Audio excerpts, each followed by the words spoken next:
maybe let's start here. It is tense. It's very tense.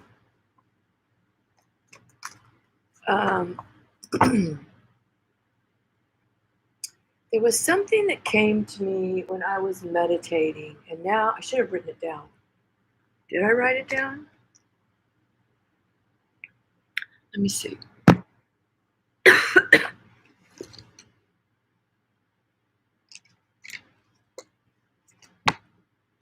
No. But you know what, Linda, when we were talking this morning, I wrote this down, and maybe this is significant in this reading, is everybody fucking in a UFO. That's funny. And it just stood out at me, but then this stood out at me too. You're the best thing to ever happen to you, and laugh. And you are loved. So that's a good place to start. Maybe we start with the divine feminine.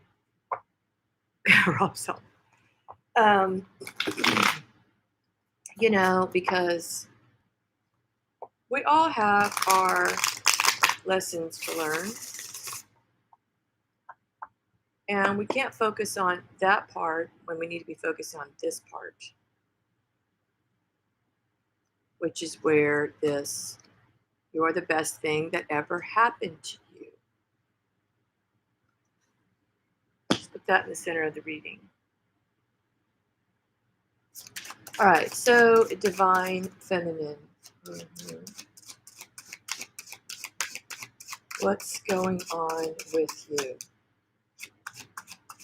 This is so interesting because Mercury is in retrograde in Leo. And this is Leo energy with air. So we are in this place of not really talking, not really speaking. It's kind of hard to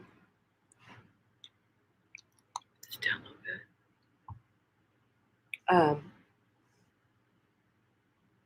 And that also feels like a bunch of inner stuff, you know, where you don't need to talk right now. You just need to be happy. Needless drama, no quarreling. So on the bottom of the deck is the Four of Wands.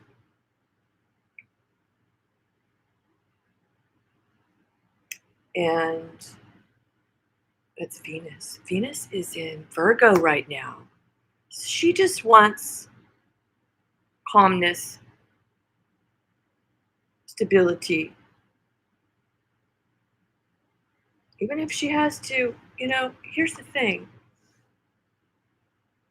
We create our own happiness. And when we're in an unhappy situation, we know that we can go back to ourselves, to self, and start again, create our foundation.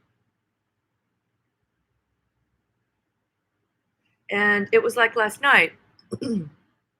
Normally I'd be in bed by 8:30, and my son said he had some couple of tickets to Megadeth. He told me a couple of days ago, and it's not my vibe. I don't really listen to heavy metal, although I enjoyed it because they were really good.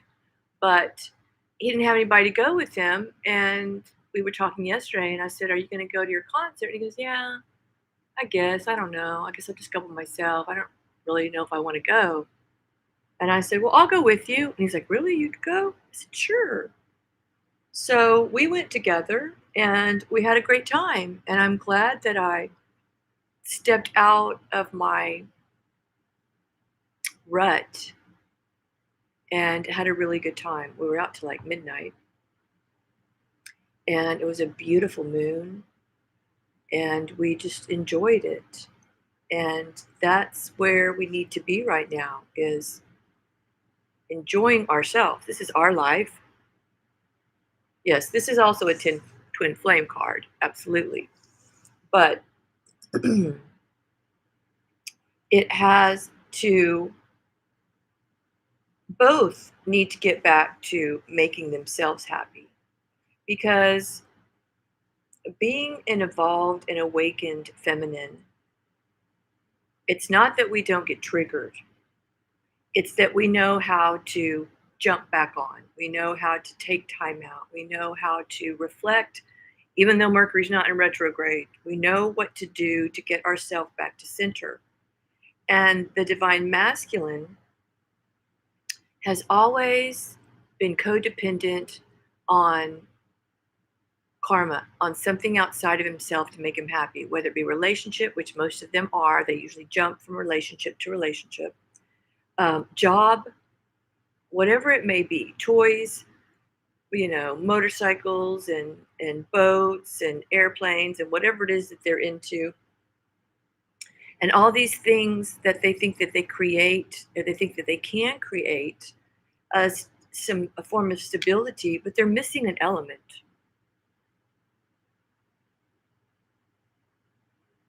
And the element is to get into the vibration of being as within, so without. But you have to be as within first, not in the mindset of there's no, it's I'm without, because there is no without. We carry both polarities. We carry the masculine, we carry the feminine. And it's important because we need masculine energy for action and creation. And we need feminine energy for intuition and connection to source. So, even though we are one gender or the other within our physical bodies, we carry the essence of one or the other in our energy. But they're both there and they have to be balanced within before. And it's not that there's not union before work because work continues after union. But you must get in the vibration that you were in when you met your twin. And when you met your twin, you had no idea about them. So you weren't even thinking of them.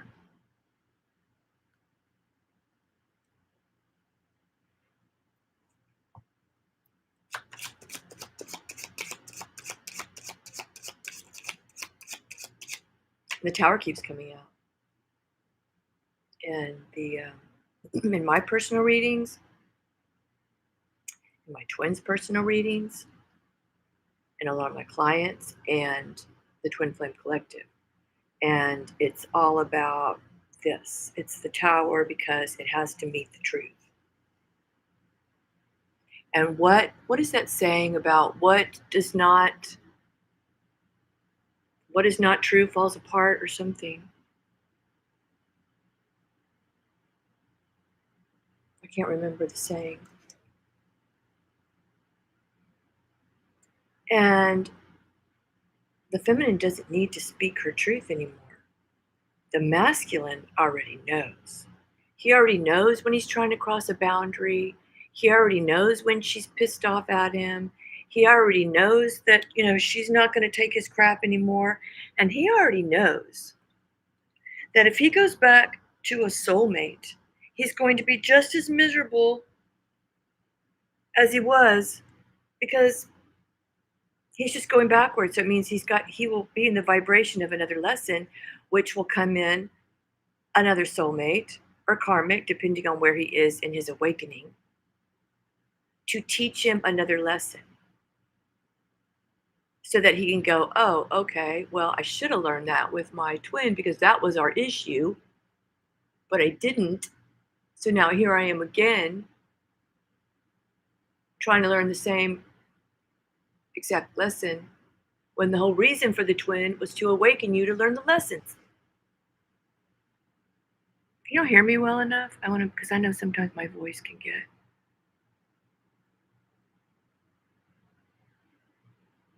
kind of low. So, what's the point of being triggered by your twin to heal if you're just going to walk away every time something gets hard or you're scared? Or you put other people before yourself. Like, oh no, I can't upset the apple cart. Well, guess what? All the apples in the cart, they're all rotten.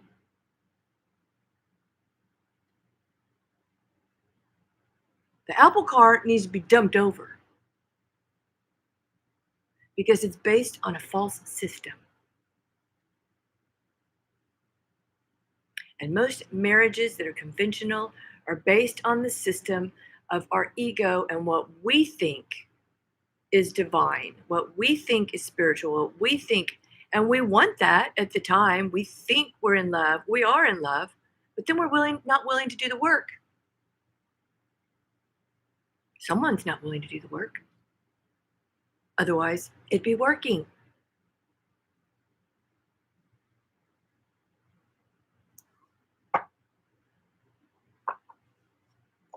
So the destruction has to happen in order to see the truth. And if the masculine is not in the vibration of putting themselves first because they should,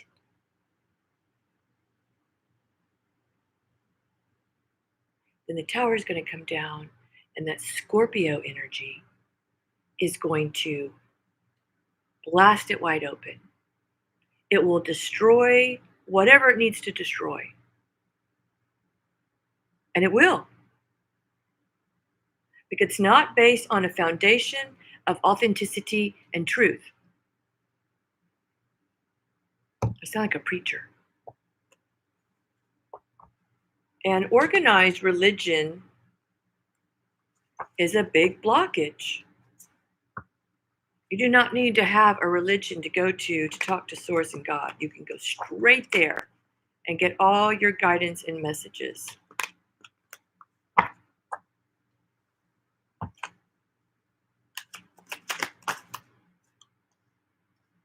Insatiable obsession. Wow. There is that element of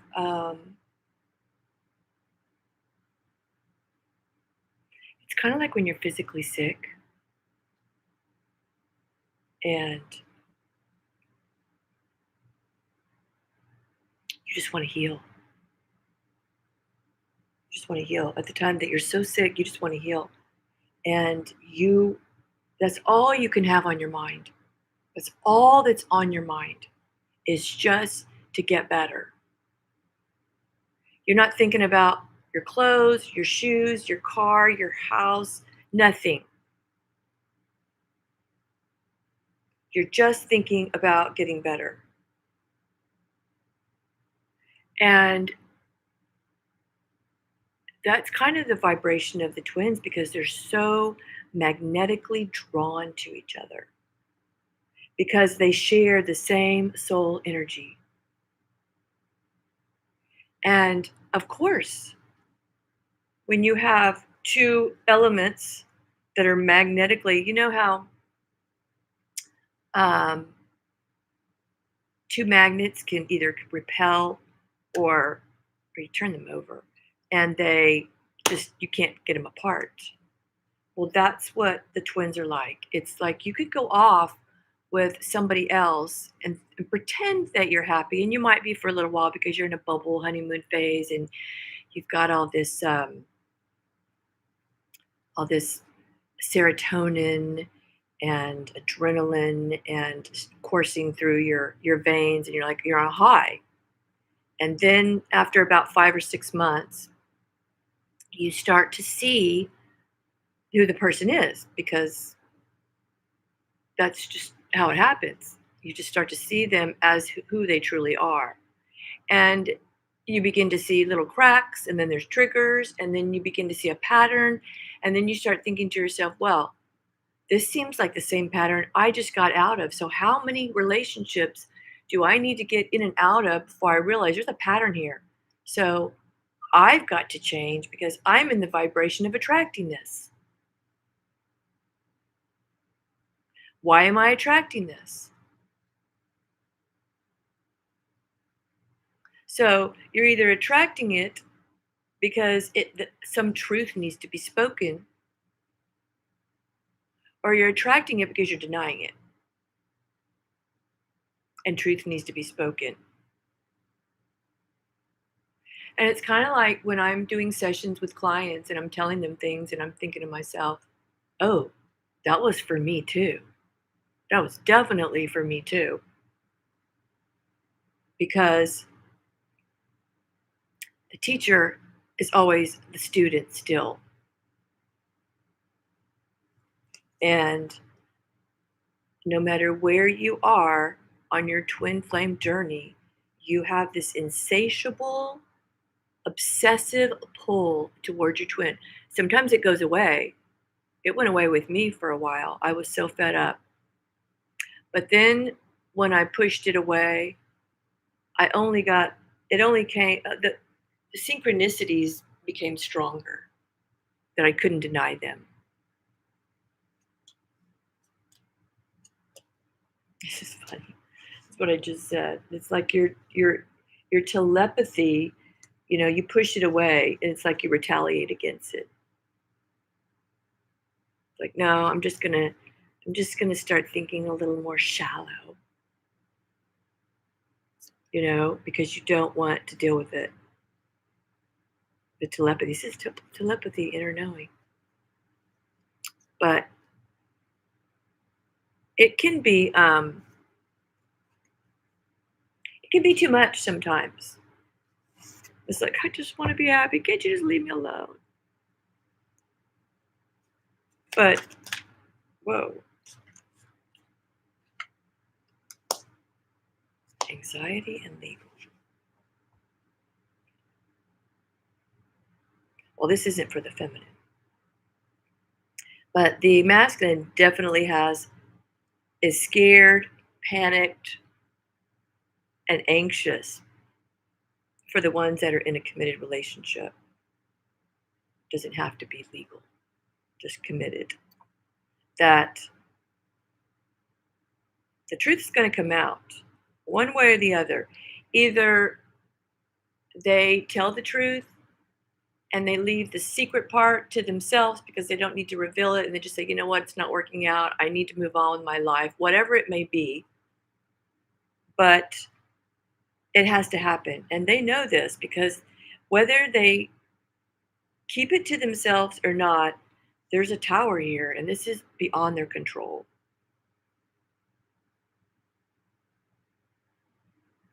Completely beyond their control. Just like it was for the feminine who woke first. Did we ask to be awoken? Did we ask to go through our dark night of the soul? It was time.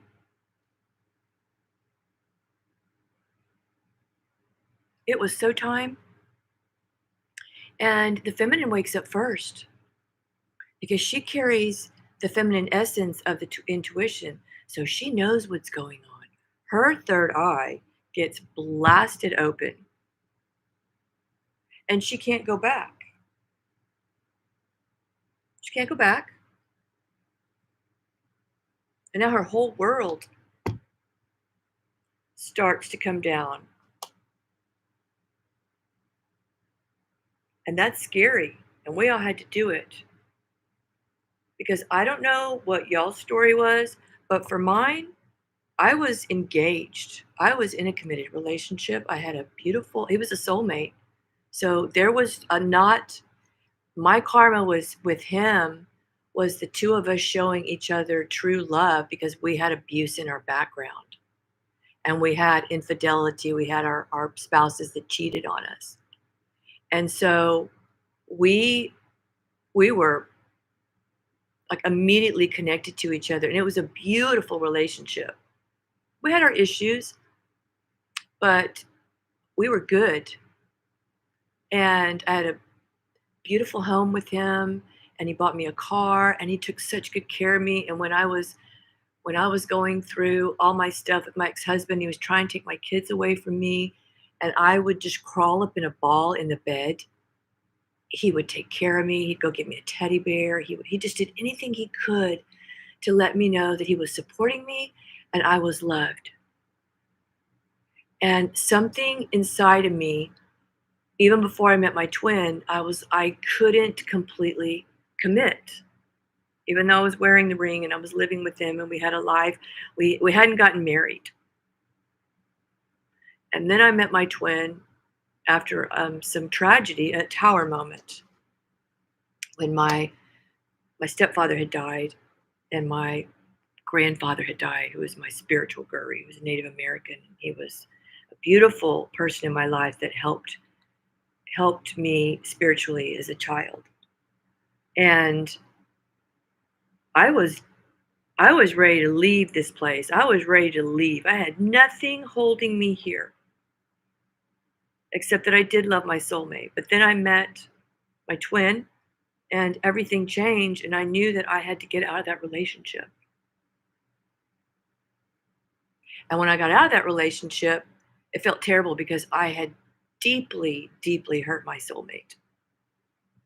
But inside of me, I kept hearing, "You've got to get out." Because I was, all the synchronicities that came to me after I met my twin could not be denied. And even my soulmate was seeing them. And he knew who my twin was.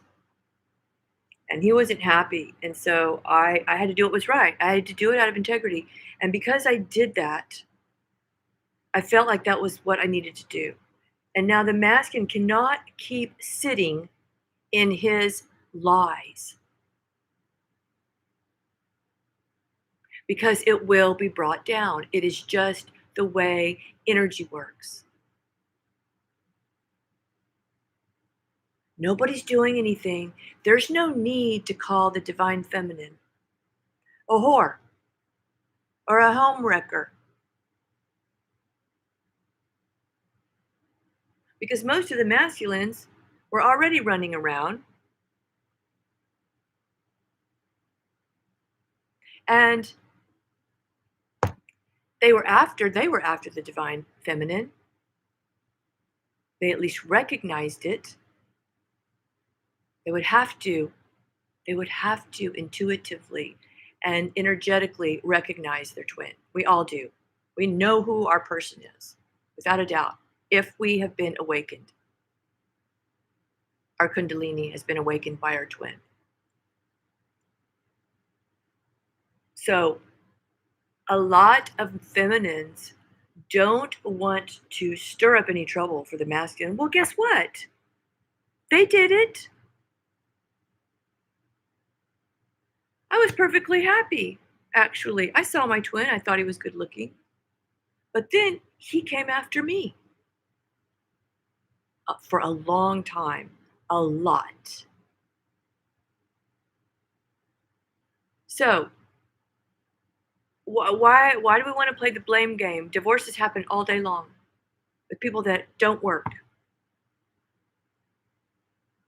If you know that you love someone else, how can you go to bed every night sleeping with a different person?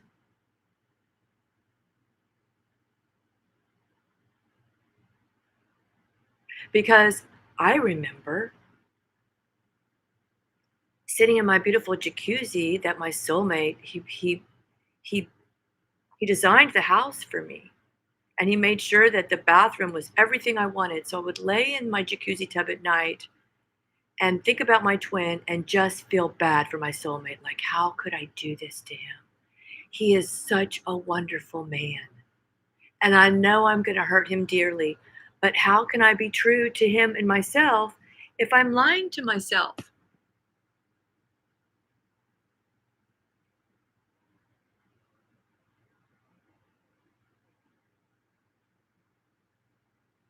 How? Nobody else may know. My soulmate didn't know, but I knew. And it was killing me. And I left my home and moved in with my sister, who I don't really get along with, because I knew that I needed to act and not drag it out anymore and hurt my soulmate.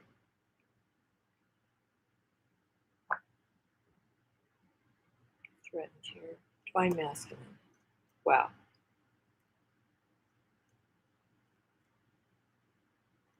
Oh my gosh. Okay. So, and I've been getting this for a long time. They have the synchronicities, but they need to be in a place of cleansing out the ego stuff that's in their space, and they might see them clear. But he's pretending. This relationship that they're in, the karmic is threatens. Um, they hold the masculine. Wow, these are all black and whites.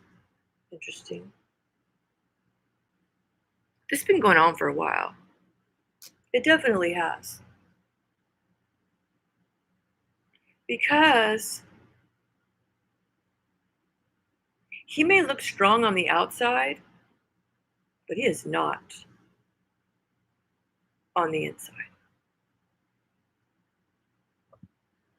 Um,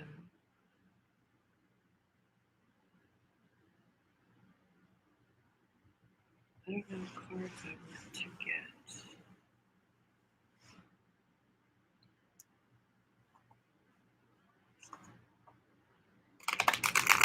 So, in order for union to happen, he has to start acting and moving and make a move in the direction of leaving behind the lessons already learned in his karmic loop.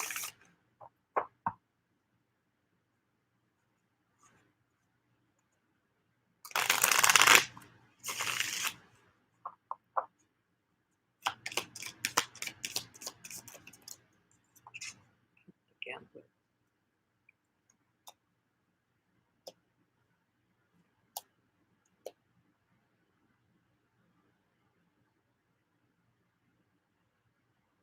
he has to lose it to then again be more sure-footed in his destination.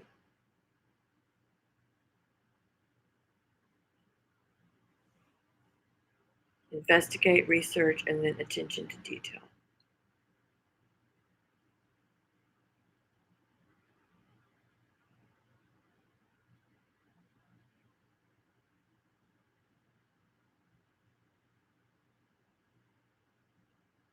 Um,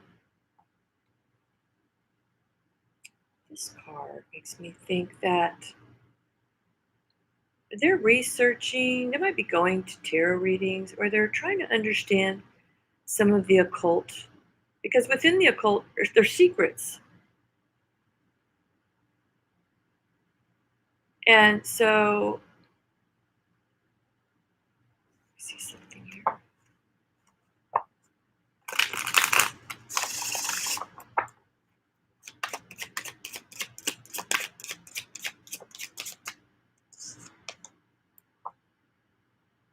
Curious, yeah. Curiosity with, I feel like it's tarot readings. Oh, yeah, they want to get the tea. Um, mm. They want to make sure they're not getting into something that's going to break their heart again, with the King of Cups in reverse and the Three of Swords. You know, it's a gamble. That's what it is. It's the gambler here. So it's always a risk. Even in readings, you can read the past in detail, pretty much. You can read the current, but the outcome is not predetermined because of free will. So if you're going in a certain direction where the outcome, that would be the outcome. But if you change and you have to shift the energy in order to make real change, then the outcome is going to be different. So this is not a sure thing. Nothing is a sure thing. Nothing. That's all part of the lessons. Nine of Cups. Someone is also planning some things here. Some masculine.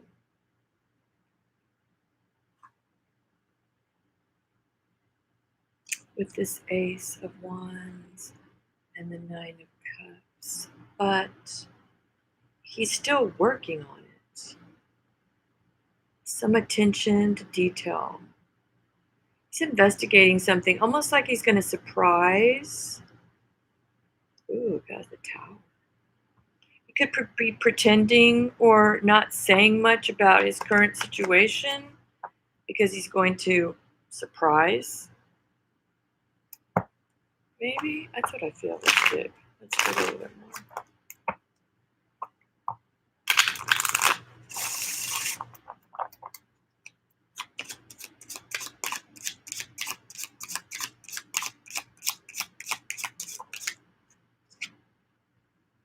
We have the King and Queen of Swords. There's definitely going to be a lot of truth coming out. It could be during October, because I have Libra here. Could be a Libra. Could be a Libra and a Capricorn, or an Aquarius and a Virgo. Anyway.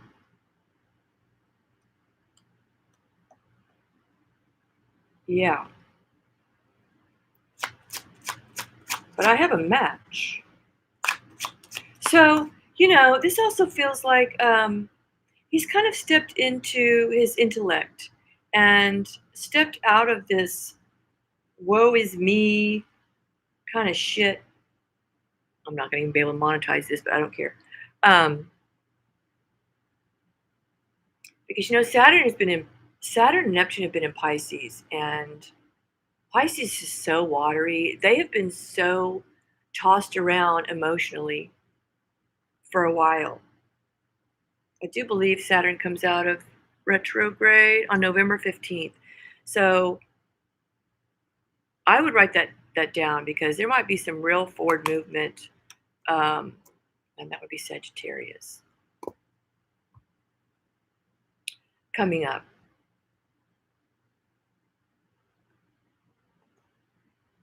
Let me see. Yeah, Sun card is on the bottom of the deck. So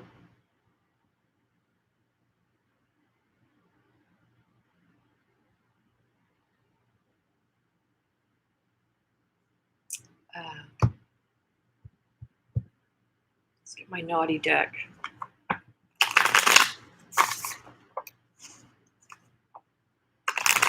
But when the Ace of Wands comes out,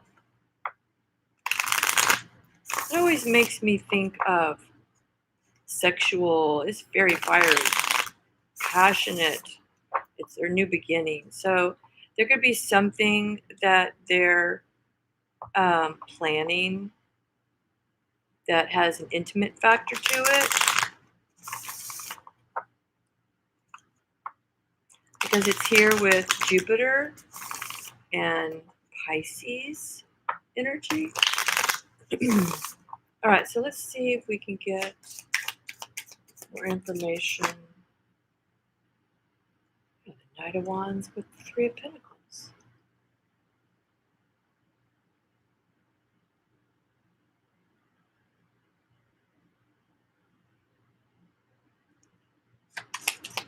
Let's see what else. Any more?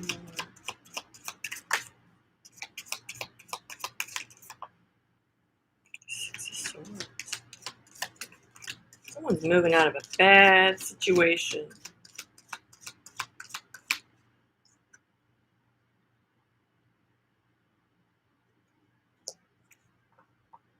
Yeah. You know what else this reminds me of when I think of sexual energy? I'm just going to let y'all are going to know where I'm from. I'm just going to let y'all think for yourself. What does that back look like? What back there? What does that look like to you in a sexual manner? I'm just going to say that. And we are in Mercury in retrograde in Leo. So that'd be a lot of past thoughts about a passion. So the high priestess.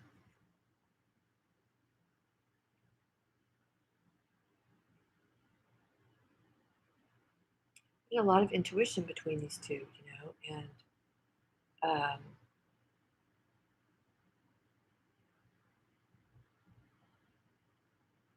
he's afraid of being hurt because a lot of these masculines are already leaving, know that they have to leave a committed situation.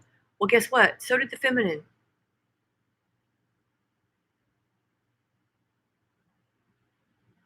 They may have had to move their entire life. They may have had to move in with their parents. They may have had to move with kids. Whatever it was that they had to do, they had to do it. Their tower already came down for them.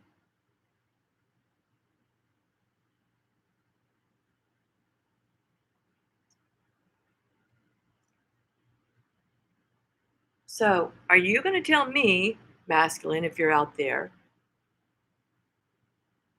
that the feminine got out of a relationship that she was committed in,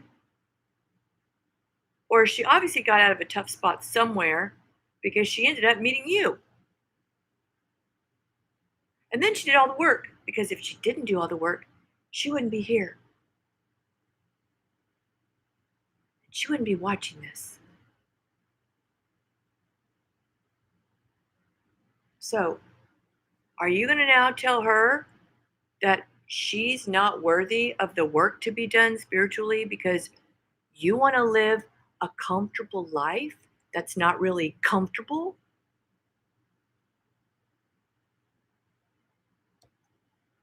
Really?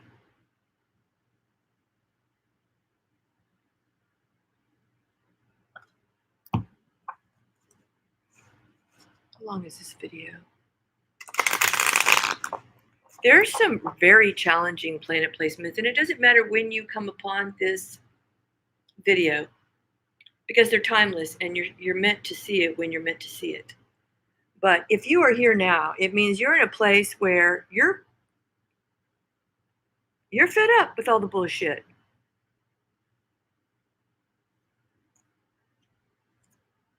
And you know what? I'm fed up with all the bullshit. I'm fed up with all the bullshit. And and I'm going to take it right down to the channel. I've been doing this on this channel for 5 years. I've been in a twin flame relationship for 20. I've been psychic forever. As a little girl, I started. But anyway, there is no reciprocity.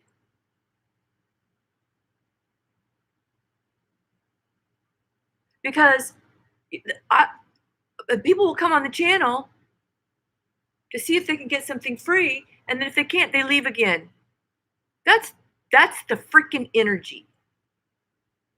It's like, where is your loyalty to anything, whether you're male or female?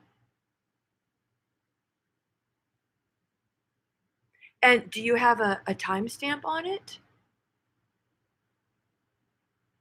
Is there a timestamp on unconditional love? I'd like to know, because I don't think there is.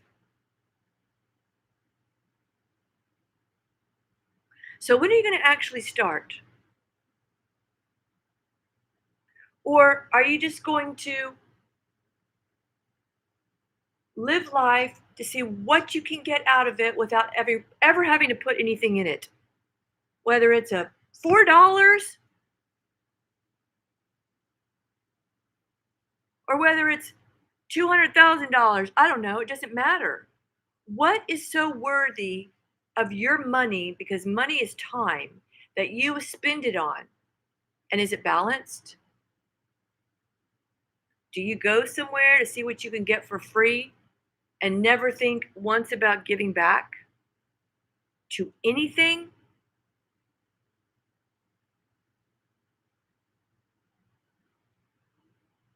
Because if reciprocity doesn't happen, it means the scales are unbalanced. And if they're unbalanced within you, your life's going to be unbalanced. Just the way it is. We didn't make the system. We just have to abide by it. And I'm not talking about in the 3D.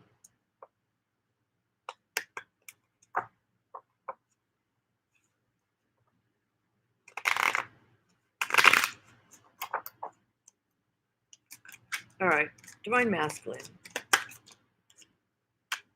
Look at this.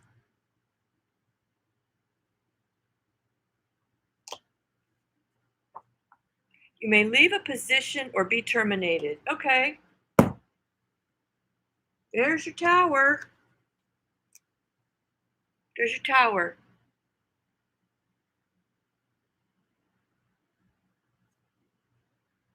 However, there's always a new opportunity. There's always a new opportunity. What are you going to do with it? There's another opportunity for another lesson, or there's another opportunity for shut the F up and get on with your shit and quit trying to make excuses.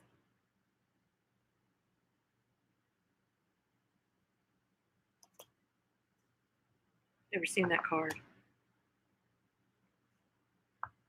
but I like it.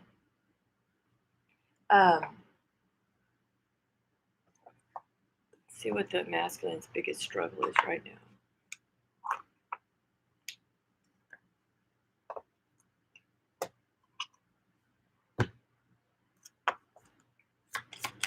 Masculine's shadow. Why is the tower here? For the masculine and the ending that needs to happen. This is Mars. Mars doesn't play around. Mars is attached to Aries, and Aries is the very first zodiac sign, but it is also the root chakra.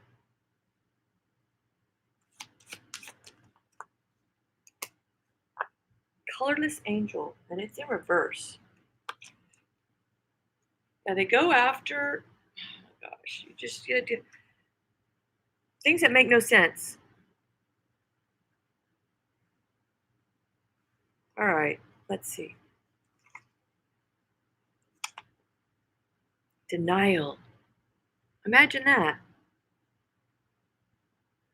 A dark horse, a dark, a dark horse. A dark horse prances proudly in the background, unnoticed by a man kneeling upon a pond. He wears a crown of mirth, his face expressionless. Behind him, wings of smoke and bones grow or disappear. Apathy is the crowned king of nothingness. That's gonna be the title of this. I'm just gonna, there you go. Apathy is the crowned king of nothingness and the shining queen of whatever. And so who's this colorless angel? A karmic that he refuses to leave? Someone that's not going to help him in his growth?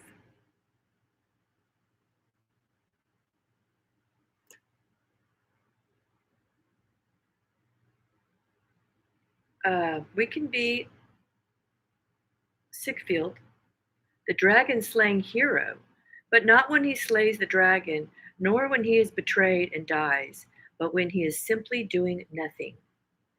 We can be Michael the archangel, while he waits bored and motionless, and St. George, surprised in a moment of stillness and nothingness. All the strong rivers can become a swamp when they reach the plains, and the most yummy food can become gummy after a couple of hours unattended to on the table. There is a lot of darkness when we make the habit of going gray.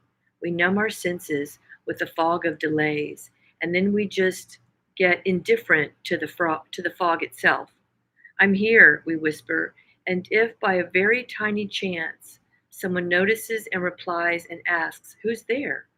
we become shy and we stay silent a little more. You cannot be saved unless you face the dragon, and the dragon hurts. Of course it does. And this is also a reminder of looking at your rising sign and your north node, because that is the head of the dragon, what you're supposed to be aspiring to. And for me and my twin, We both have rising in Leo. So why be apathetic to a comfortable life that you're not even happy with? Why? Because there might be a little bit of work involved. You might have to get up off your couch. You might have to put down the video games. You might have to stop screwing the neighbor.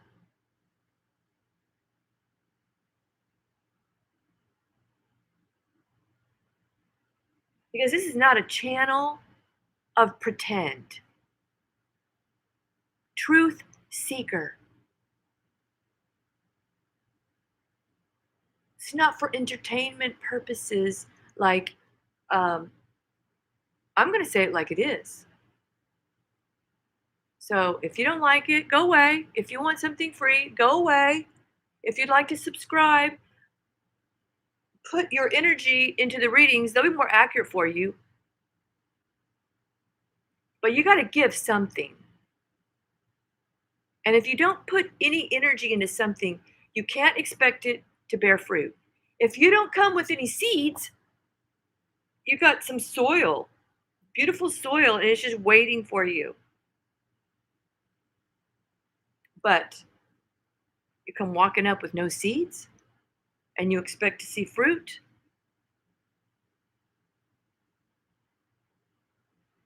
There's a saying called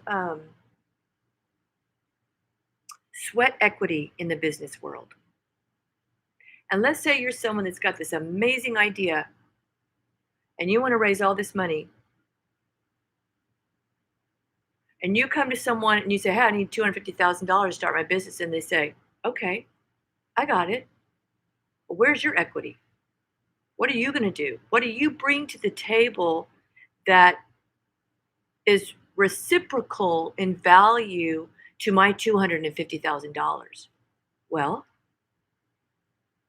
if you have the knowledge, if you've been in the business, if you know everything about the business, but all you need is the funding, then there you go.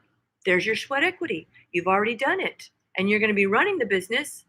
Then you continue to put in your sweat equity and you both make a yield on your investment.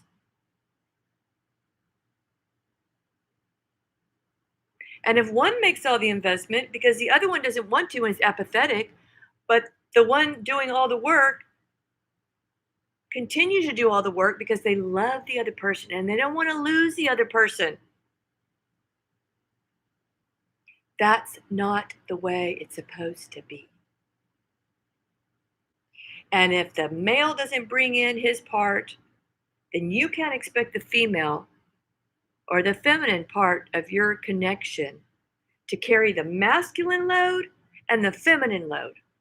And if you can't get your fat ass off the couch and bring something to the table, then don't expect her to stay, whether you're a twin flame or not, because she will go into union with a high level soulmate that she doesn't have to take care of. And the masculine can go back to his karmics and screw around till his next life. But it's his choice because at some point, yes, we do have free will, but our free will bends to the will of God. Just like we give our children free will to make decisions, but if they make bad decisions, we have to step in.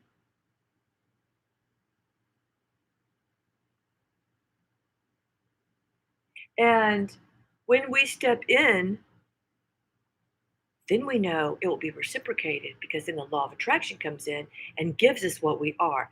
Now we're equal givers and takers.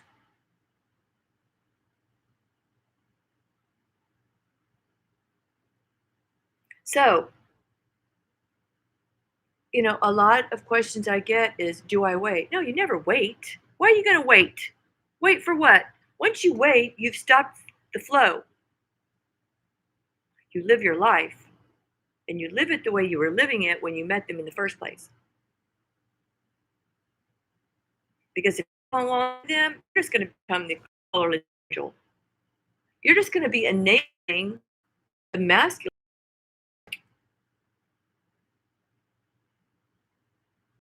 And I have so many clients. And I had one the other day, and she left a terrible review because she's like, I'm tired of these readers telling us to play games and leave our masculine. No, we're not. We're telling you to wake up and quit feeding them everything they want and allowing them to be apathetic. And the only way to do that is to create boundaries and actually leave. When I tell you to leave, they'll be back. That's the only way you're going to shift the energy. It's not a mind game.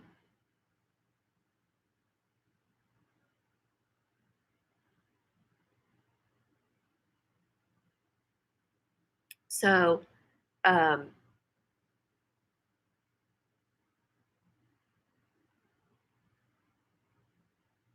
the truth really needs to be told. It really does. And if you can't be honest with your twin, then you have a lot of work to do yourself.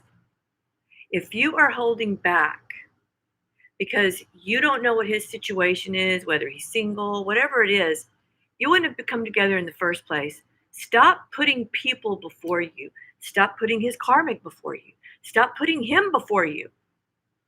Stop putting his family before you.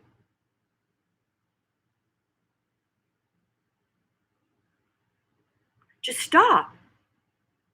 Put that energy into you. Because the feelings aren't going to go away, I guarantee you. They might for a little while, but the synchronicities will constantly come in. You will be reminded that you are in a relationship that is not disposable.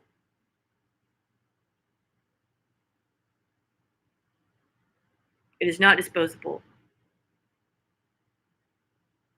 because I tried.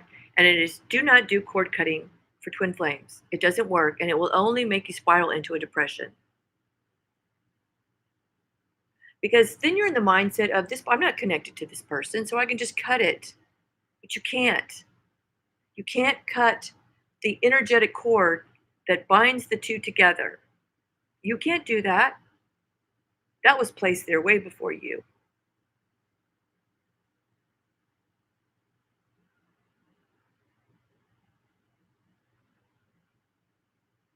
Yes, thank you, Linda. I appreciate that. Um, yes, I would appreciate people not coming to my channel and soliciting for work. I have a hard enough time making a living, and I don't. It's not a livable living. So if you're here and you want the information, that's great. And if people find you, that's fine, but please don't solicit. Um, anyway, so there's not going to be a lot of communication. And if there is, it's probably going to be pretty aggressive and not good. So, my advice would be to the masculine first to shut his mouth and do the work and put your money and your accomplishments where your mouth is. Because you're not going to get anywhere projecting, and you're not going to get anywhere pretending, and you're not going to get anywhere being apathetic. Because life will only get harder for you. The lessons don't get easier if you're not doing the work. They only get more difficult. Why are you going to do that to yourself? Do you really want to do that to yourself?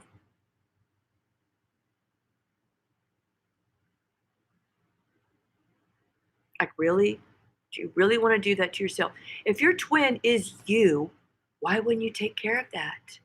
Starting right here, not with the flesh that's outside of you, because your essence is in your body.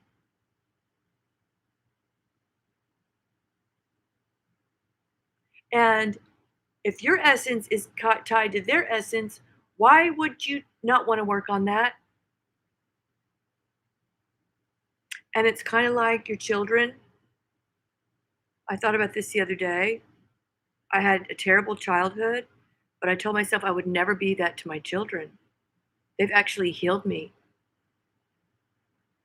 And How could they not when I carry my essence inside of them?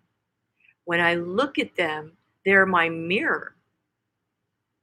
So if I see something in them that I don't like, I have to then within see it within myself and try and heal it because they're my children.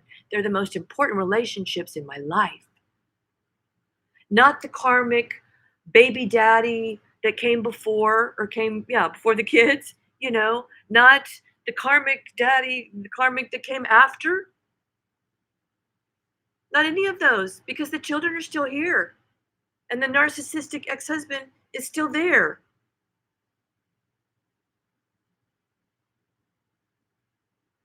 And I grew and he didn't. That was my choice and that was his choice. And I'm not going back. That'd be crazy.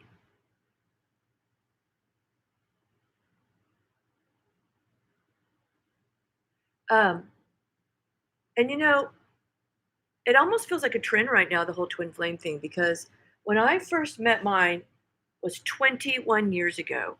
Nobody had heard of twin flames. Nobody. And I kept seeing the word twin. And I kept seeing flames and stuff. I was like, what? This is just weird. I thought my daughter was going to have twins because she was pregnant. And then I thought my sister in law was going to have twins because she got pregnant. And I just couldn't figure out why I kept seeing the word twin everywhere.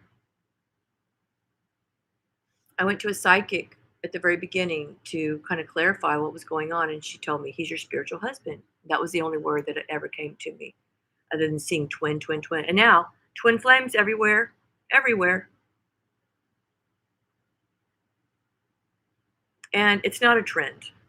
And if you haven't been awoken by your twin and you think you know who it is, then you're not on a twin flame journey.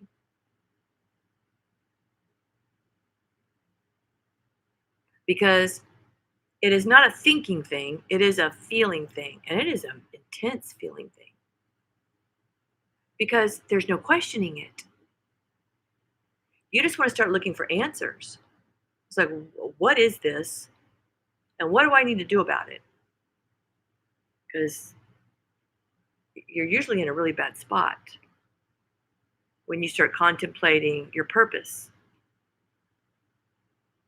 And growth never happens in the comfort zone. So when you've got a job and when you're just doing stuff and you're just having a good time and la la la la la, but there's something missing in your life, like love, like deep, deep love, even though you're in a relationship or this or that, there's just something deep inside of you that knows there's something else. There's something more. There's something deeper. Even though you're happy, you don't really understand it. You just know. And then all of a sudden, your whole life can change.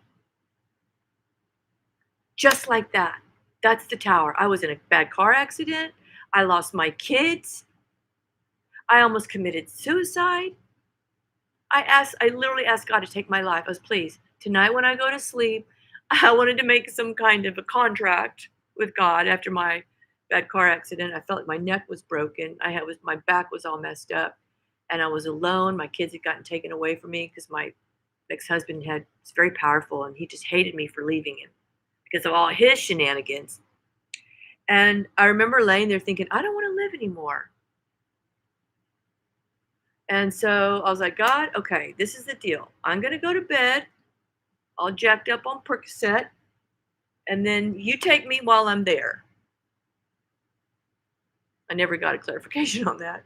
But then the next morning I woke up and I was mad. I was pissed. I was not a happy person. And then I had to dig myself out of that. But it was for a reason because it wasn't time. But the trajectory of my life had to change and I wasn't changing it. So it got changed for me. And when God decides to do something and make you a testimony for others, just like he did Jesus. You have no choice. You either comply or it seems harsh. It feels like punishment when it's just when God has sent your spirit guide and the angels to guide you subtly and you're not listening. It's like he takes his team and is like, okay, what are we going to do about this? All right, Karen, she's stubborn. She's Capricorn. She's stubborn and she's hard. Why is she stubborn and hard? Because she's been beat down her whole entire life. She used to be a sweet little girl, but she's not that little girl anymore. Now she's just angry. Now she's just hurt. Now she doesn't even want to live. She doesn't even want to live. What are we going to do about that?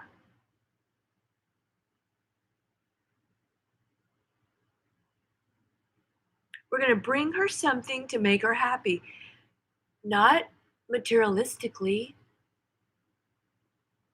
in her soul. And that came with my divine connection, not through my twin. He may have woken me up, but he didn't heal me. I healed with the essence of Source coming into me with the light of illumination and reprogramming my template that had been there for decades and ancestral generations. And I had to become the curse breaker. And I kept asking God, well, this kind of sounds like Jesus stuff to me. Am I supposed to be Jesus? And I kid you not, at one point I was like, okay, how about this? I get this. If I am supposed to be the healer or one of the first to come and make people understand how to connect to Source, then how about you just take me like Jesus? And I'll take all the sins and the negativity, and I'm okay with going anyway, right? Because I lived a long life and I'm leaving with love. I have forgiven everybody. I forgave my stepfather for beating the holy shit out of me for doing nothing but making a few bad grades. Of course, I rebelled later in high school, and I was really the rebel. I ran away from home. I did the drugs. I did everything because I was so broken. I didn't have a home that supported me. I had nowhere to go to be loved. Nowhere. Absolutely nowhere. All I had was myself, which I was always okay with. Even as a little kid, I raised myself. And I watched my parents dote on my sister, and I watched my parents dote on my brother that came after me. And then my mother remarried, and she had another child, and I watched her dote on that child most of all, while her husband beat the crap out of all her children. And in my mind, I could not logically understand why I was abandoned. Like, why me? Why did I come here? I didn't do anything. Is this just how it is? Is this just my lesson? Well, guess what? That wasn't the only hard lesson I had. I had many, many, many. I had like 17 surgeries. I had a doctor almost kill me. I actually died. I came back. I had more problems. But when I died, I felt at peace. And God asked me where I wanted to go. Do you want to stay Do you want to go back? And I said, I would love to stay. I was like, this is the most amazing place ever. But I said, I can't leave my children with their father. He's not a good person. I have to raise them. So God brought me back. It was just like The Shack. If you've ever read The Shack, I didn't read The Shack until after my death experience, and it was felt just like it. I said, no, I can't leave my children. I can't. And so I came back. And after 9 blood transfusions later and digging my way 2 years back to even walking again, I had to have more surgery because they'd botched up the first time. And so it was probably 4 or 5 years of debilitation, major drugs that were almost killed me as much as the surgery. But I had my kids, and that was the most important thing to me. I might have been half dead, but I had my children. And so you don't always get to make your own decisions when you're on the wrong road. You will be redirected, and you do get subtle. Everybody has intuition. If you are ignoring your intuition, then good luck with that. Really, good luck. See ya. Which is what the divine masculine does a lot. And guess what now? He's got a tower moment that he has to deal with.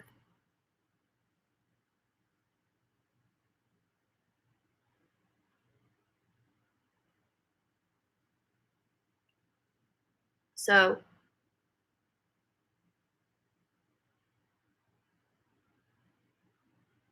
I'll read about that, Neo. I'm not really sure what that is.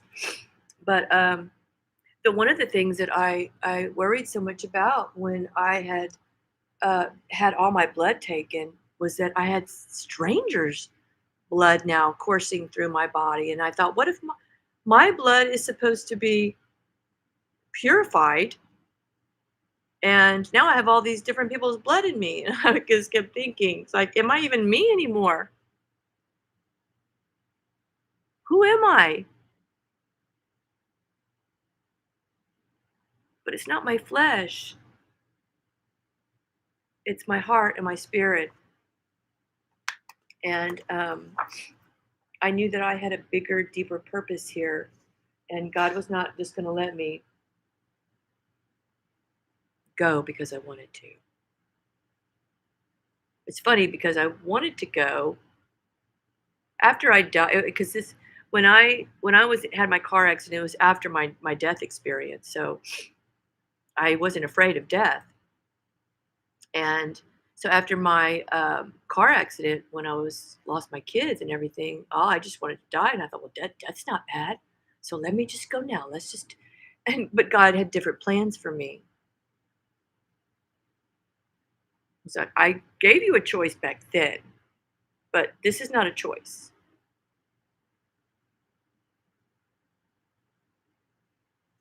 So don't ever think that your free will trump God's free will, the divine's, because it will not. And I can tell you wholeheartedly that it will not. And you know what? You don't live long enough to make all the mistakes. So learn from others. That's what we're here for.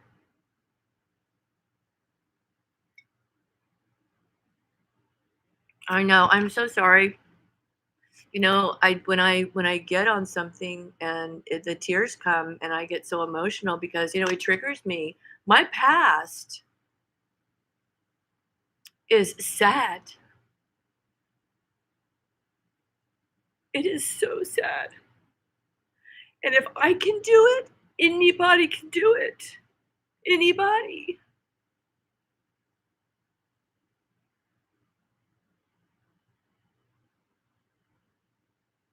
And I always wondered as a little kid, because I was a sweet little girl, um, why, why did I have so many bad things happen to me when I didn't do anything wrong?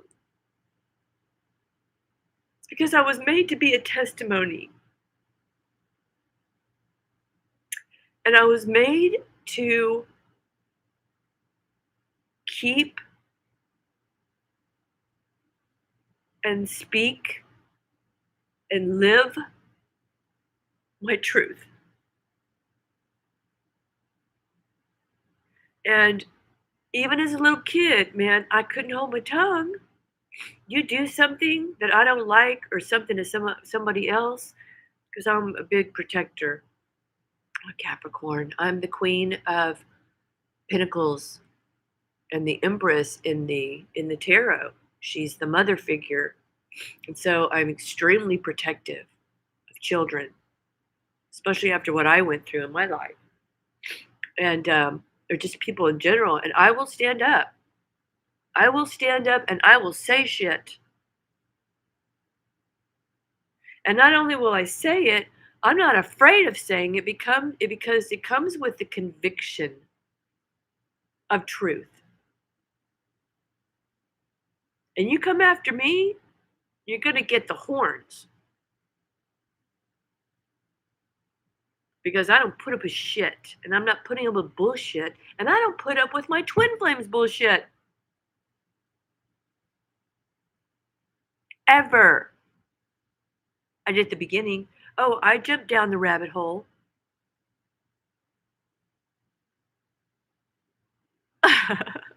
I jumped down the rabbit hole with him, and then I dug myself out, and I left him in Wonderland. Like, you got it. You want it? You got it. See ya. You want to go to hell? That's all on you. I'm not going. I went down there for a little while. I don't like it. It's not my vibe.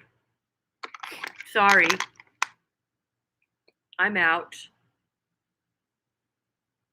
You want to wallow with the pigs in the shit? You go ahead. But you're going to have to do it by yourself.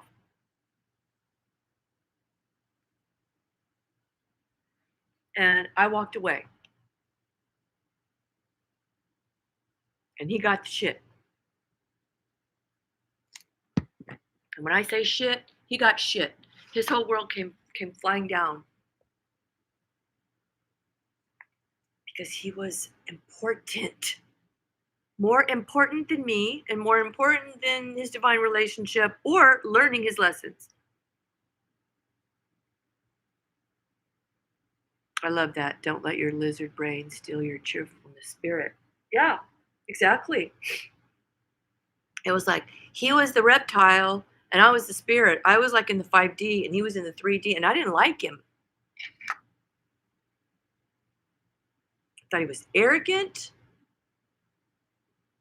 self-centered, and he thought I was going to be someone that he could just play with. But he found out real quick that he couldn't, because I don't play like that. Because when you are good within,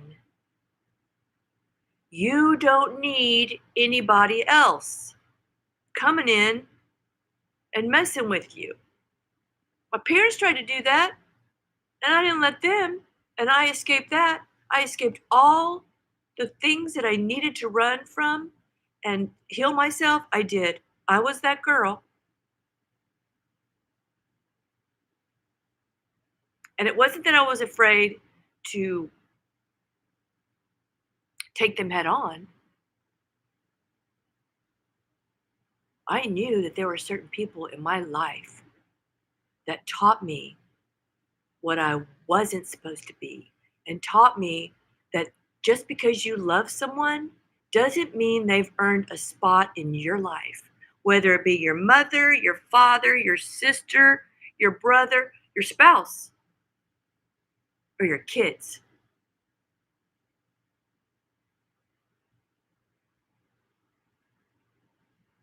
They do feel like that we put a spell on them, but we didn't. We just woke them up.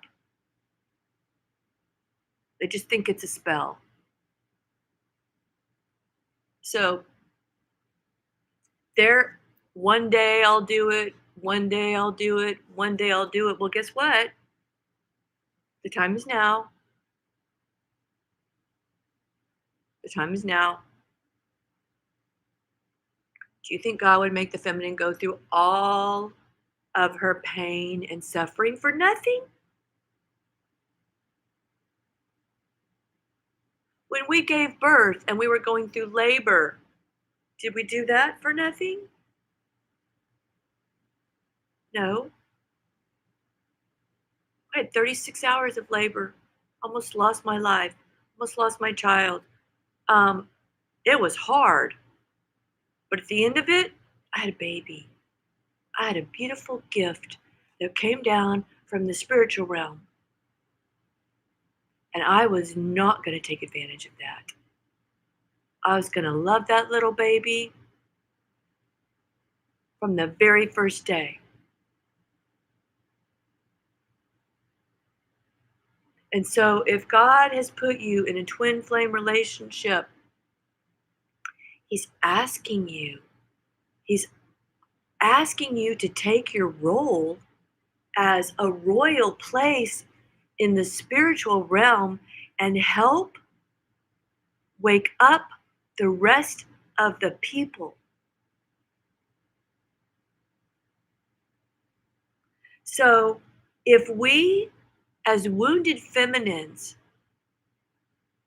can give birth to the next generation and stop the curse of abuse that went on before us, could that not be the biggest job in the world? And if we do that and we meet our twin and we wake them up and they do the same and they're the curse breaker for their generational ancestors, is that not just a beautiful thing? Can we not look at as an honor? Do we have to look at the labor part of it? Or can we look at it as a pregnancy like, wow, this has been tough. This is hard. The whole birthing process is going to be tough, but look what comes out on the other side. And look what comes down when you send that vibrational energy out into the essence of your children so that they can become unbroken and whole within themselves so that they don't go out there and project their brokenness on somebody else. Isn't that a beautiful thing? Because I think it is. I know it is. Wasn't Jesus coming and being a teacher and trying to teach us? Wasn't that a beautiful thing? Do we have to look at it as not believing it, fighting about it within ourselves, within other countries about what our religious beliefs are, how we believe life should be lived? When we know that there's a spirit inside of us, we know there's a spiritual side, and we need to stop judging others for their color, their culture, their religion. However you come to your divine order is how it is yours. There is no reason to blast anyone else about them being wrong unless it hurts another human spiritually, mentally, or physically, because our spiritual journey is not with others, it's within ourselves. Even with our twin. It's a wake-up call. God's going, hello, hello, I'm trying to get to you. So I'm going to send you someone that's going to rock your world.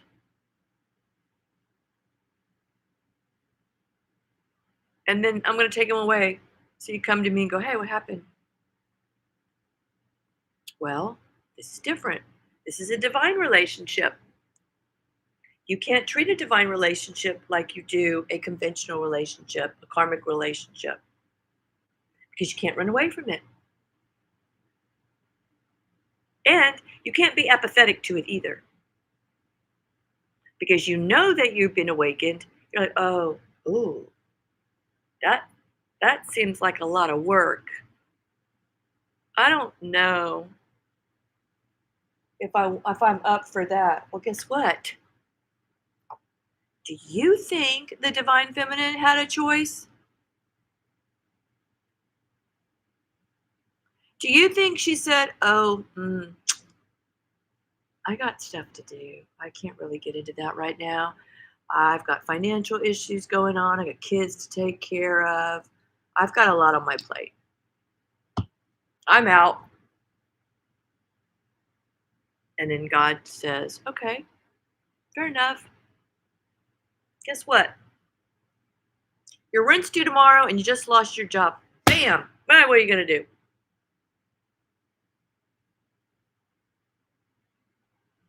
Now what? Now what are you going to do? Now God just wiped your calendar. Okay, you're too busy. You got work. You got kids. You got this. You got that. Well, guess what? You don't have any of that now. You don't have a job. You got nowhere to go in the morning.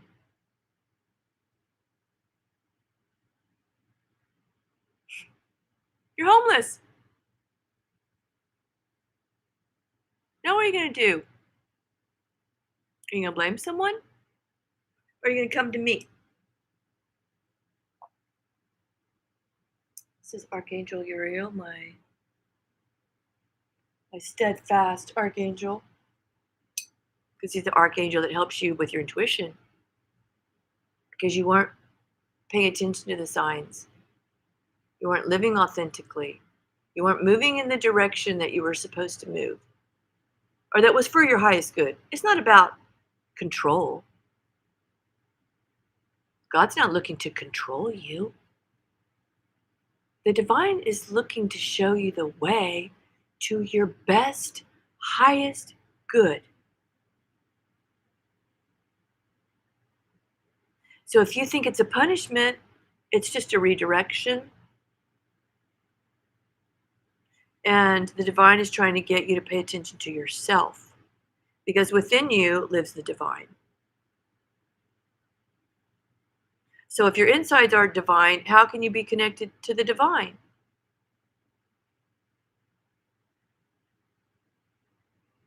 You can't. Not when you're so removed from it. Not when you've put your divine masculine on a pedestal.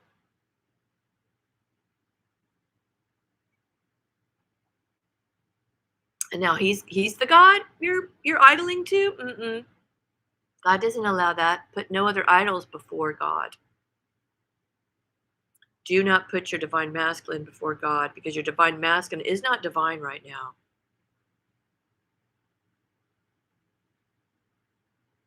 Just because we call them divine masculine, divine feminine, is because it's a divine connection. It's a spiritual connection. It doesn't mean that they're necessarily divine right now, because they're in a state of low vibrational energy and they're apathetic.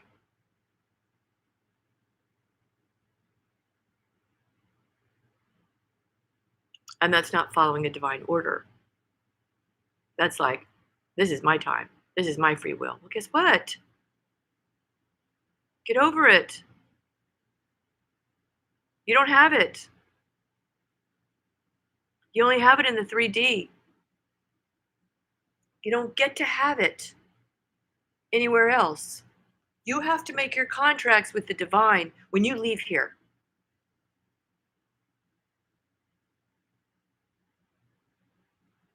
So good luck with that, because it doesn't work. And everything that I say is because I've already done it. So if you want to go do it yourself, then welcome to 21 years.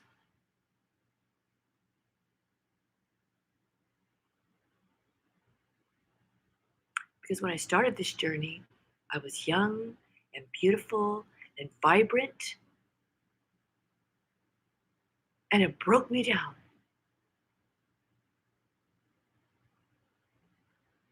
And I had to build myself back up. And there were very many days where I just didn't want to be here. And the only thing that kept me grounded were my children. In the moments of my tower moments, all I had was my relationship with God and my children. There was nothing else that mattered.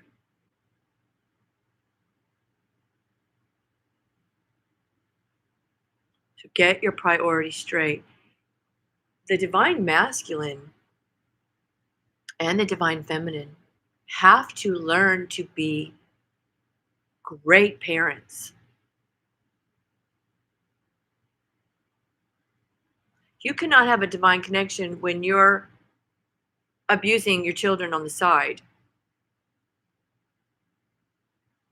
or these women that allow their boyfriends to take care of their kids because they trust them and then they murder them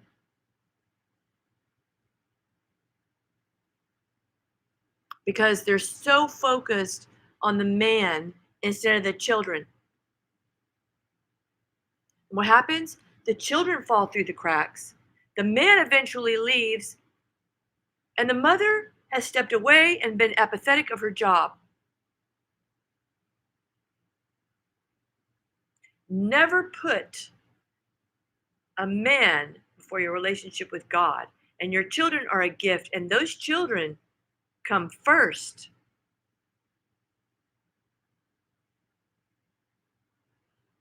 When they grow up, it's a whole different story because now you have taught them what love is and non abuse and all those beautiful things. And then it's your turn. Hey, do it. Do whatever you want to do.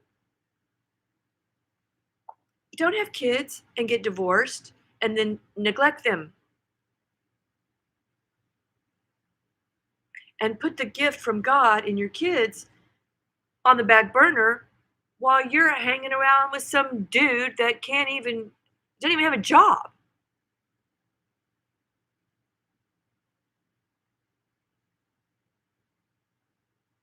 If you want someone that's right for your children, make sure that he's balanced and you're not taking care of him like a child, just like you are your other children, because his mother didn't raise him.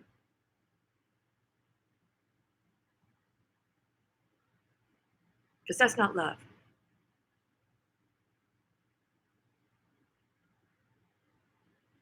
I know this kind of turned into a preaching session. I didn't really mean for it to, but there's a lot going on right now. And I think everybody really needs to be truthful with themselves. But at the same time, what really keeps coming to me is to stop putting people before you. Stop. It's like being on an airplane and, you lose altitude and you have to put on the mask with oxygen. You have to put it on yourself first before you can help anybody else. You got to be right first. Your cup needs to be full first before you can even give to anybody else.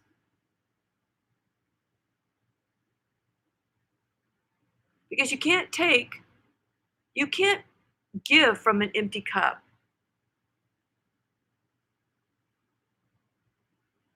You just can't.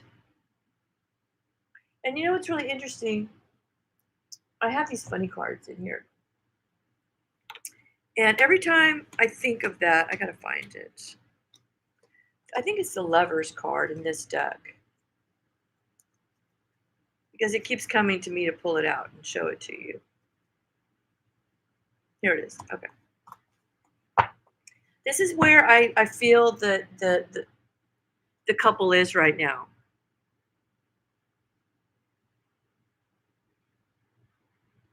He's saying, look, my cup, it's empty. Like, how are you going to fill it? What are you going to put in it? And she's saying, oh, really? That's interesting. My cup's full. Looks like you're going to have to fill your own cup. Don't be looking at me to fill your cup. Look at him. Look at the look on his face like, what are you going to do about it, feminine? And she's saying, nothing. I'm not going to do a thing. Fill your own damn cup.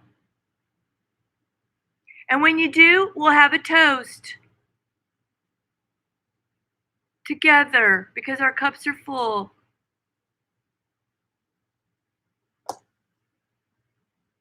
Stop giving yourself away.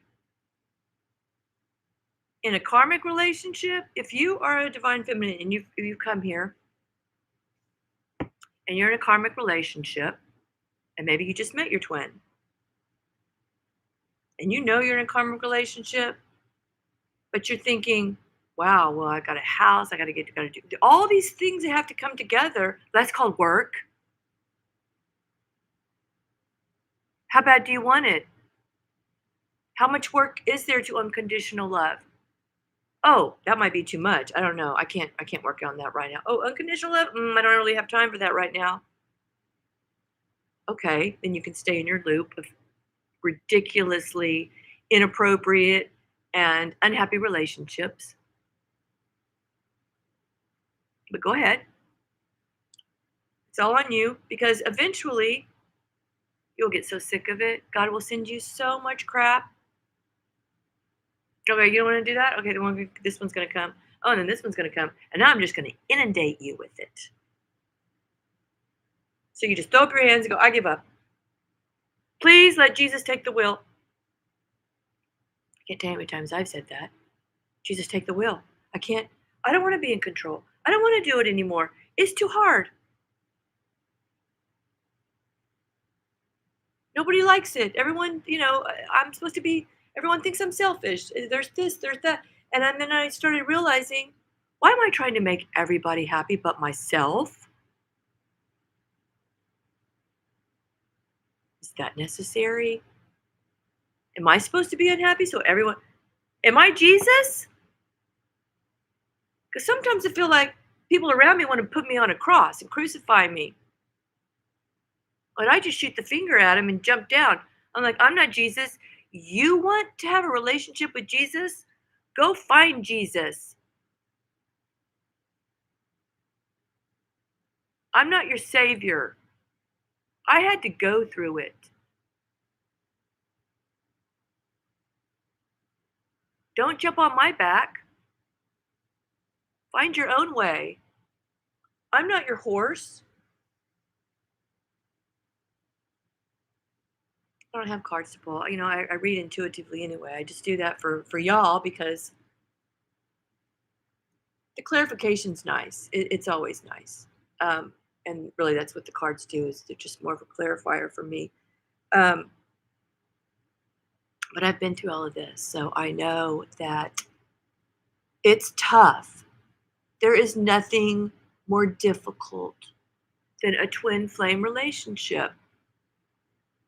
And I've been doing it for 21 years. Everybody wants to make it quick. When is it going to happen? When's it going to happen? When's it going to happen? Okay, I'm going to say this for the last time. And please listen. There's only 4 of you in here, and 3 of you already know. Or 2 of you anyway. Is that, you know what Mercury also does? It makes me forget, like where I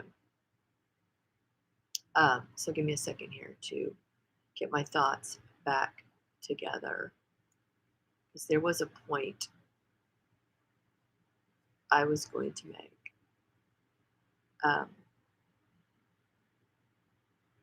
We're energy, first and foremost. We're energy.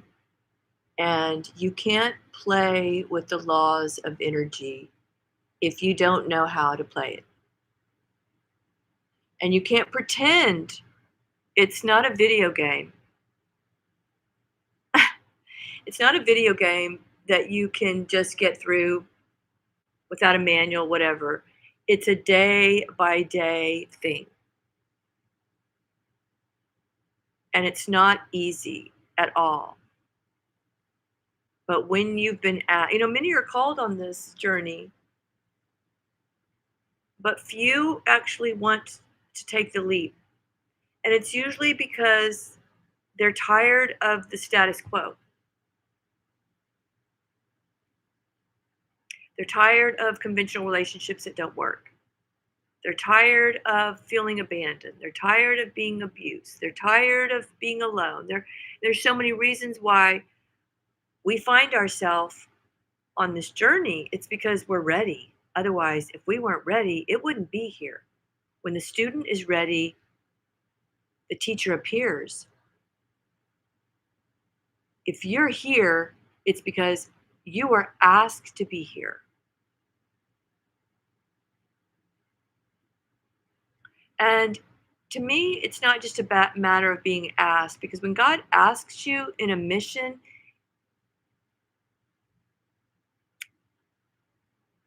He doesn't,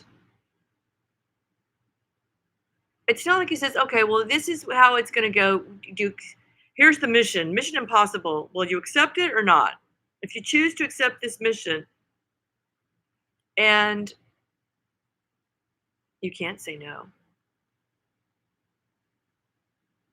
because it's almost like a parent asking you to do something. And if you say no, they're going to be disappointed in you, that you aren't up for the challenge that they thought that you were up for, that they wanted you to learn something that you weren't you didn't want to learn, when they knew that the outcome was going to be so much better for you, and you didn't want to do it. There becomes a disappointment, because I felt that, because I was the girl that was like, if I didn't like the way a relationship was going, I'm out. I'm out. Goodbye. Never speak to you again. And when you're asked to go on the mission, at the beginning you think, oh, this is great. God brought my twin. You don't know it's your twin, right? Here's this person, and they're magical, and it's wonderful, and I'm going to live like Cinderella the rest of my life, and I'm going to be so happy. And you even start telling people, and you're like, oh, you're in this bliss. You're in this high vibrational state where nothing can touch you. And then it does. And then that's when you go, oh, I don't think I want to do this. Because now my twin's not even here. I can't even see my twin. I can't even get a hold of my twin. Nothing's working. The communication's blocked. And now you go into a spiral of depression, because why? You've attached your happiness to your twin now. Now your happiness is over there, 3 states away. For some twins, they're countries away. And I have feminines that say, well, he's like another country. It's never going to happen. Don't say that. It already happened, right? You already met them. So how can you say it was not going to happen? What were the things that were orchestrated by the divine to begin the first meeting? So that was in another reading, and you need to go back to that reading. And it was not putting retro karmic energy into a retrograde, because you're just going to create more karmic energy that you need to reflect on. Don't do that. Don't put the negative into the future. Don't say, oh, well, we're countries away, or we're states away, or or he's over here, or he's got this going on. That's never going to happen. Why? Why would you say that? Did it happen? Were you looking at it before you met? No. You had no idea. So if you don't want to be on the mission, guess what? Too late. You signed up for it before you got here. I'm just going to put that out there.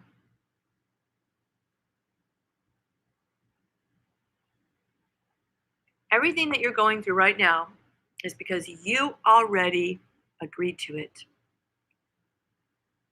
So then God will hold you to your contract.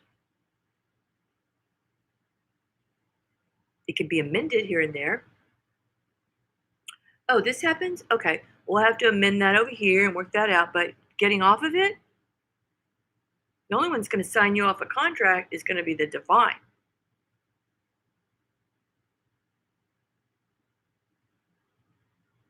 And if you are um, so contracted to the 3D, that will be blown apart too. Because the divine contract that you sign oversees and trumps and voids all other contracts except for your contract with God. And if you want to put it to the test, go right ahead. If you want to make the mistakes and, hang out for another 20 years, go ahead. But you're not going to like it because you're going to get to a place where you're like, wow, I really wish I'd listened to Truth Seeker 3 months ago when she was telling me to get my shit together.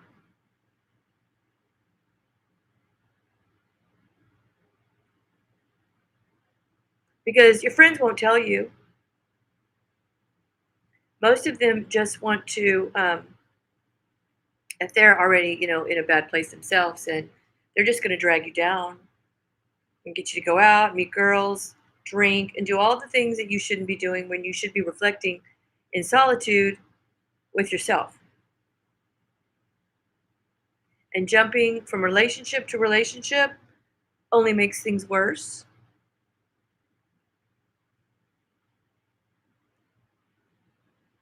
So, why are you here listening to readings, listening to advice, if you're not going to take any of it?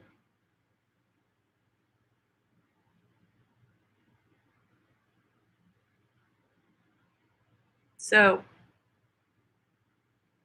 I don't really think I have much left to say. I know that not everybody knows what's going on with their twin flame because twin flames are at different places.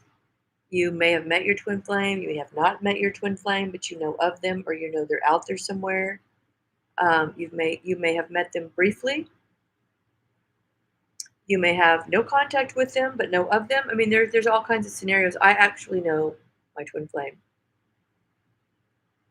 and we communicate, and that's never been an issue. But I know when we're going through things, because I'm so aware of it, and feel the energy, that it begins to happen for the collective. So my twin flame came back, but I didn't. I actually cut him, blocked him for 9 months. And I mean blocked him. I wasn't going to go back. I blocked everything about him. And then after 9 months, um, after seeing all the synchronicities in his name everywhere that would not leave me alone, after 9 months, I felt different. The energy in me was different. I felt different. I was ready to reach out and say what I needed to say. And I said, we're either going to play this story on or play it out. That's what I said. But I didn't want to be in a place of not getting everything out there. It's like, if you want to move on, okay, I'll move on. You go do your thing, and I'll do my thing. But that didn't happen because as soon as I reached out and told him how I was feeling, he came right back.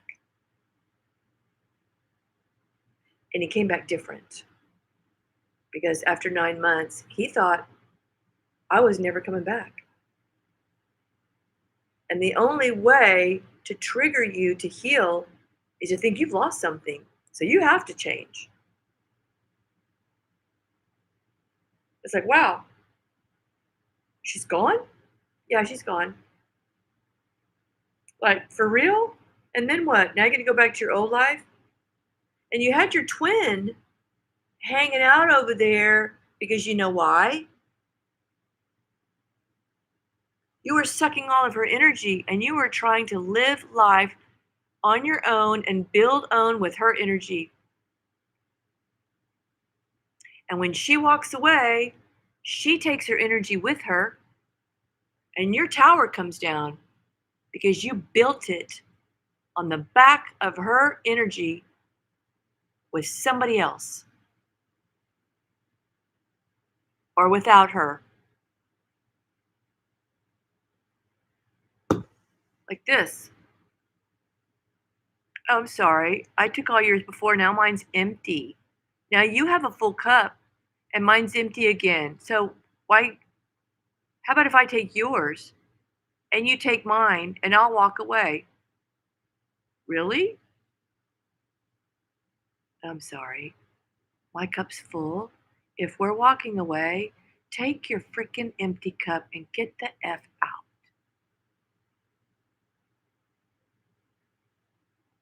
Because then it's no longer a we, it's a me.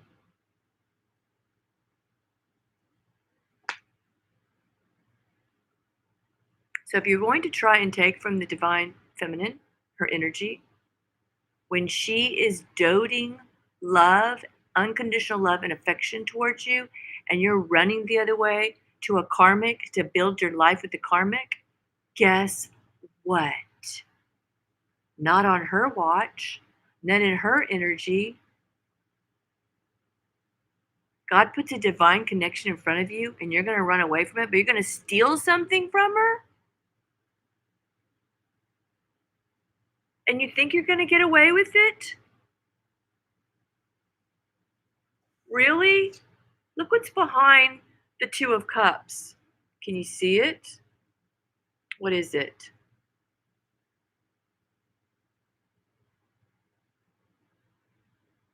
It's a medical symbol, but it's also the sword with the bird, the phoenix, and the snake is a kundalini. Kundalini, you release the reptilian part of the brain that is only supposed to be there for survival, and it's only in the 3D. You don't need the reptilian part of the brain when you're in the 5D because you're all in spirit. So this feels like they got sick, or that they do get sick when she leaves because she's in a very high vibrational energy. And if he's stealing her energy and she no longer gives it to him, then he hasn't created it for himself. And when you're in high vibrational energy, you don't get sick because you're not carrying around low vibrational energy that's dense that makes you sick in the body.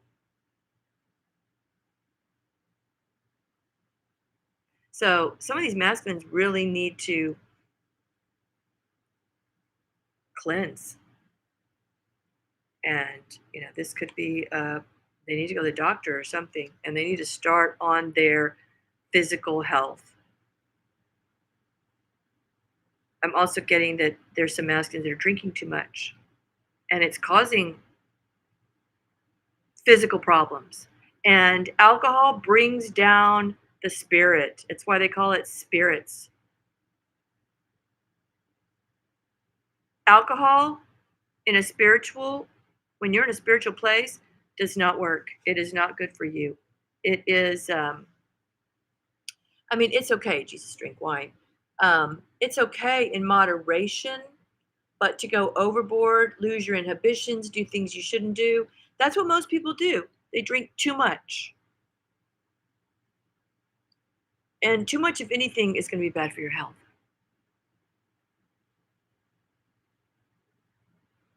But I feel like when the divine masculine gets in a depressive state, they begin to drink. And that only makes things worse. I'm going to pull a card for that. I want to see something. I have these funny cards. I just want to see.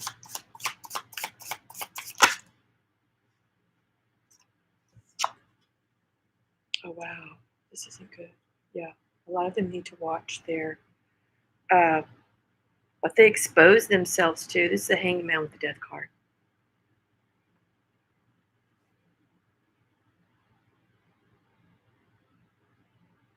You see all that crap the hanged man is? Oh, I guess they're leaves. Ooh, there's somebody that's pointing a gun at them. They don't have their gun. Um, yeah, this is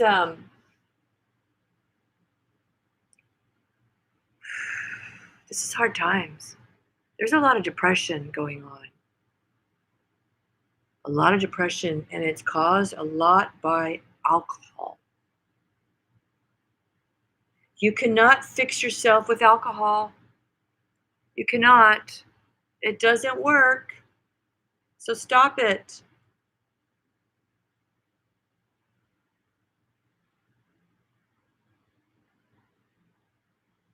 I don't really know why this reading has gone on so long. I guess because I needed it. We needed it. Everybody needed it. Two of Pentacles. All right. And the Hierophant.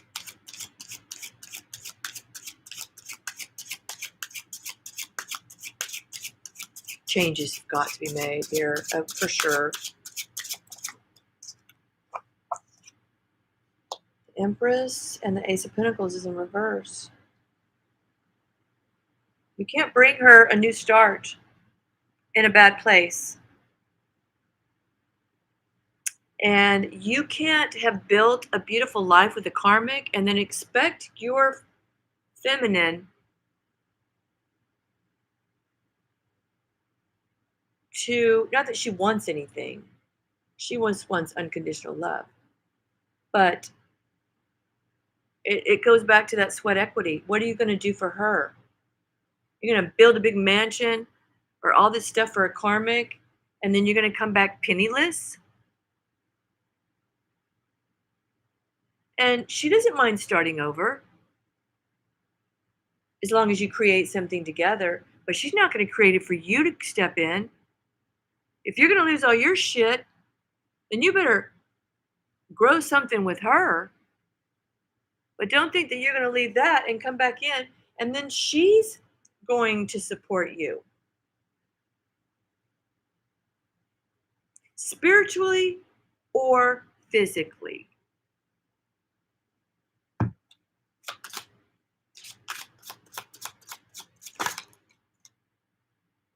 Two of Cups in reverse. Do the work. Union is not about the masculine stepping in and doing nothing, becoming apathetic in the same situation that he was just in. That's not going to work because you're going to be asked to step up. You're going to be asked to fill your cup. You're going to be asked to stop drinking out of the divine feminine's cup.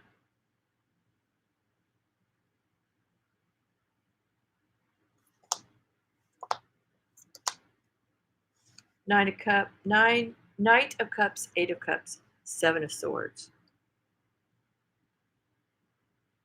She's going to defend herself against it, or she's going to walk away. You come with your shit again. She's going to defend herself and walk away.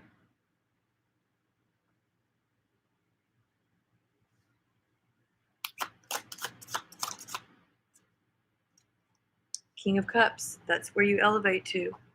You bring something. Masculine. Bring something. Something.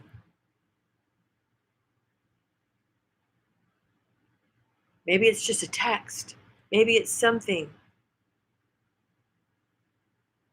Maybe maybe she texted first and you need to act. What are you going to do? The World. I hope so. I hope so. I hope you complete this. This is the last card in the tarot. This is the World card. This is completion. This is the Fool that takes its journey from the 0 point in creating something from nothing, the eternal womb that's empty, a thought, an action creates a manifestation, and then the Fool walks through the life, challenges, changes, ups, downs, makes a completion.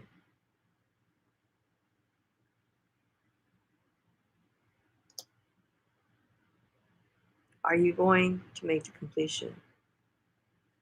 This is all signs.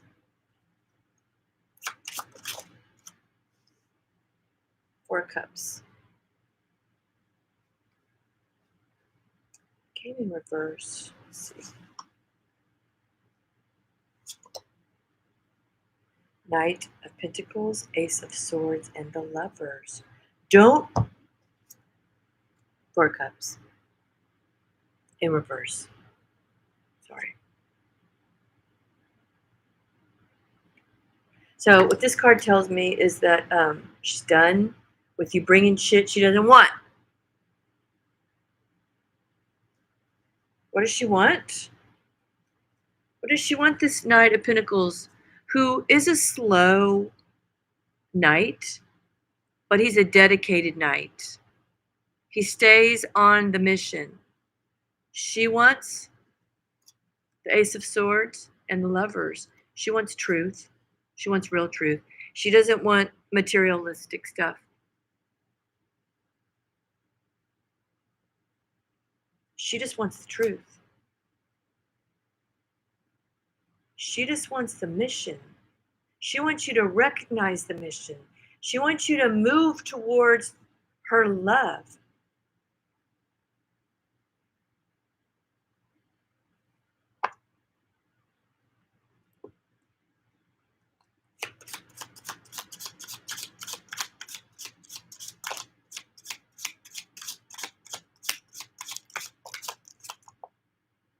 I'm not going to do an extended. I'm just going to put it all out here. I'll put something different in the Patreon.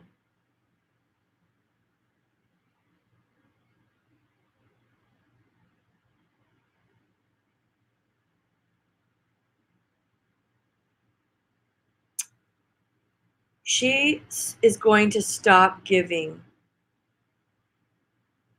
of her love if he cannot protect her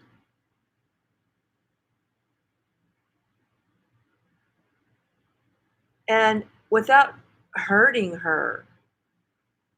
Because it's like she was the Queen of Cups, and she gave all this love to this King of Wands. And she's facing him, and he's facing the Ten of Wands of this woman that's carrying all this burden. But I also feel like he's recognized the burdens that she has carried because of him. I'm not going to stay on too long because I'm really kind of nauseous right now and I have a headache. So I'm going to wrap this up. Five of Pentacles, yeah. She's carrying around a big burden here. But still trying to be happy. Still trying to overcome.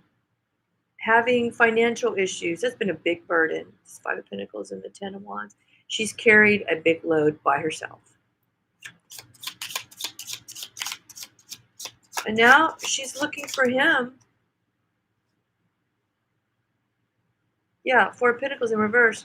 She doesn't want to hang on to it by herself. It has no meaning by herself. Six of Wands. Yeah, she wants him to come in. She wants him to come in with real stability. but not possessiveness. Not come in and take over, not come in and take over her finances or uh yeah, because this kind of feels like there's some fear behind him. And he feels if she is independent, and of course she is, because she takes care of herself, right? So it means that she is grounded in her masculine energy and grounded in her feminine energy, and she's balanced. She's had to take care of herself, her spiritual life, and her physical life. He cannot come in thinking he's going to take control of her finances and put more burdens on her because she has given him all of this love and she's been the empress. She's also the justice. So she has to imbue the empress, but she has to imbue justice. She has to be authentic. And if that means discipline for anyone that's around her, whether it's her children or her twin flame, she's the truth speaker. She is not going to put up with crap. And if you have found yourself with a divine feminine and this is who her essence is, and you can't handle it, then you better level up because that's what you're being asked to do. Don't be the hermit. But again, be the hermit. Go into reflection. Look at yourself. But don't stay there. You can't hide because as soon as Leo goes direct on,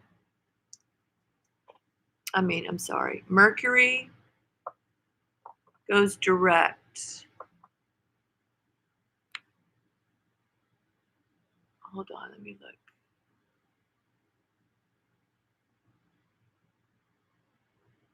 There it is. Okay. On August 31st. And when it goes direct in Leo because it was retrograde in Leo. And then it has to go back through Virgo. But I think by November 15th, I want to see what happens November 15th because I feel like that's going to be significant. That's when Saturn goes back forward. Saturn, and we're talking about not Mercury, Saturn. So Mercury goes direct on the 30th, and then 2 weeks later, Saturn goes forward. Let's see here. Ooh, we have the Six of Pentacles and Temperance. So that is very balanced energy. Can't get any more balanced than that. Look.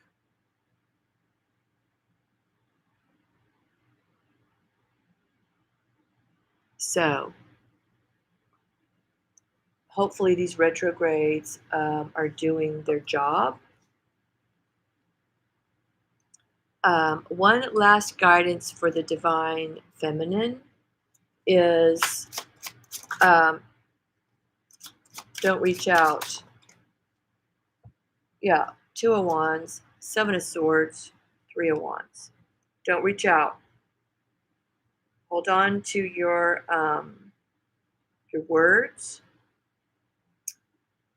and just observe. That's what I'm getting with this. It's like keep things to yourself right now because the masculine energy has got to be the active energy. And once Mercury goes direct into Leo, he should feel very confident in speaking his truth, whether it be in a text, a call, something. Something's going to go down between the 30th and November 15th. So I'd write those dates down for sure. And I will do an not extended, but a different video for my Patreon. I'll come up with some. If you'd like to add questions for the Patreon video, then that's cool too because then I sometimes I run out of questions to ask. Um, anyway, I hope that helped. And you guys are all in a place of just kind of that 0 point energy where you're just being an observer. You're not reacting in a negative way. You're just observing, and that's the best place to be right now. Really, it's the best place to be always. It's just observing things around you, and not reacting to them in a negative way, and just kind of processing them, the energy. So I love you all. I'm so glad you're here on this journey with me, and that I have other people to bounce off of instead of myself, because that used to be a scary place.